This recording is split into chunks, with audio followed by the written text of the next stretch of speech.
ناظرین، یہ ایپیسوڈ بہت زیادہ انٹرسٹنگ ہونے والی ہے، سو اینڈ تک بنے رہیں۔ قاسم صاحب اپنے کمرے میں کھڑے ہوتے ہیں اور وہ رمشا کو بلاتے ہیں۔ جب رمشا آتی ہے تو قاسم صاحب اسے ایک لفافہ دیتے ہیں کہ یہ لو، اپنی شادی کی کچھ شاپنگ کر لو۔ رمشا منع کرتی ہے کہ نہیں، پہلے آپ کے ہم پر بہت زیادہ احسان ہے، میں یہ نہیں لے سکتی۔ تبھی یہ ساری باتیں علیزہ بھی سن لیتی ہے۔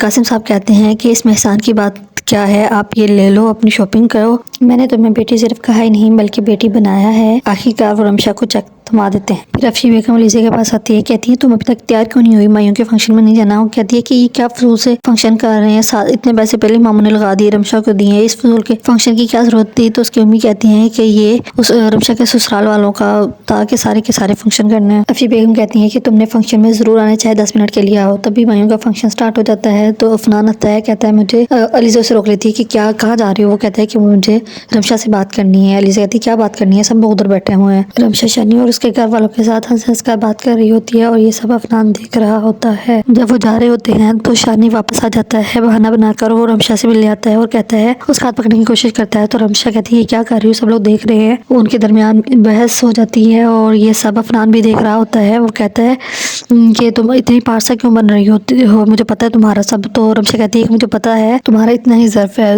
تو شانی اس کے دھمکی دیتا ہے کہ ایک بار شادی ہو جائے پھر میں تمہاری ساری کی ساری اکڑ نکال لوں گا۔ اسے دھکا دے کے چلا جاتا ہے۔ پھر رمشا کو خیال آتا ہے کہ پہلے بھی ایک بار شانی نے بدتمیزی کی تھی کہ تم گیلے والوں میں بہت زیادہ پیاری لگتی ہو۔ اس کے بعد ملازمہ رمشا کے پاس آتی ہے کہ افشی بھی پوچھ رہی ہے کہ تم نے اپنا سارا سامان پیک کر لیا ہے پارلر جانے کے لیے؟ تو وہ کہتی ہے ہاں کر لیا ہے۔ تبھی عفنان آتا ہے، کہتے ہیں رمشا میں نے تم سے بات کرنی ہے، تم سے صرف ایک سوال کرنا ہے۔ تو کہتے ہیں میں کسی سوال کا جواب نہیں دوں گی اور مجھے تم سے کوئی بات نہیں کرنی۔ تبھی افشی کی بیگم کی آواز آتی ہے تو عفنان جلدی جلدی وہاں سے چلا جاتا ہے۔ شانی کا باپ اپنی بیگم سے کہتا ہے کہ میں نے شانی سے بولا ہے اگر قاسم صاحب بولیں کہ تمہیں کچھ چاہیے گفٹ میں کیا چاہیے تو تم بڑی سی گاڑی مانگ لینا۔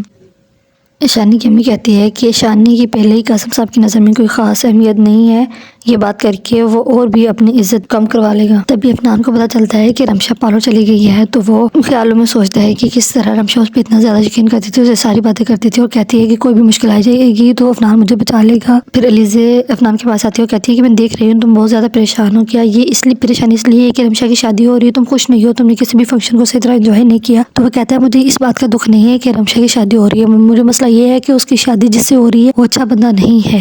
پھر عفنان ڈرائیور کو کال کرتا ہے کہ تم رمشا بیبی کو پک نہ کرنا، میں خود رمشا کو پک کروں گا۔ رمشا جب پارلر سے باہر آتی ہے تو عفنان اسے پک کرتا ہے تو جب وہ گاڑی میں بیٹھ جاتی ہے کہتا ہے مجھے تم سے بس کچھ سوالات کرنے ہیں، تو مجھے یہ بتاؤ کہ جب میں نے تمہاری اور شانی کی باتیں سن لی تھی مائیں والے دن، اب تو مجھے بتاؤ کہ تم اس سے کیوں شادی کرنا چاہتی ہے جب وہ اس طرح کا ہے؟ وہ کہتی ہے کہ یہ میرا مسئلہ ہے، تم جلدی جلدی گاڑی چلاؤ۔ تو وہ کہتا ہے میں گاڑی نہیں چلاؤں گا۔ کہتے ٹھیک ہے۔ پھر وہ اترنے لگتی ہے کہ میں یہیں پہ اتر جاتی ہوں۔ کہتا نہیں، میں تمہیں نہ تو لے کر جا سکتا ہوں برات والی جگہ پہ اور نہ ہی تمہیں بیچ راستے میں اترنے دے سکتا ہوں۔ رمشا کہتی ہے اچھا، تو پھر پہلے مجھے کیوں بیچ راستے میں اتار دیا تھا اور اب کیوں میری اتنی فکر ہو رہی ہے؟ اور اگر آپ کو یہ بھی قصہ ختم ہو جاتی ہے، اگر آپ کو آج کی قصہ اچھی لگی ہے تو پلیز سبسکرائب مائی چینل۔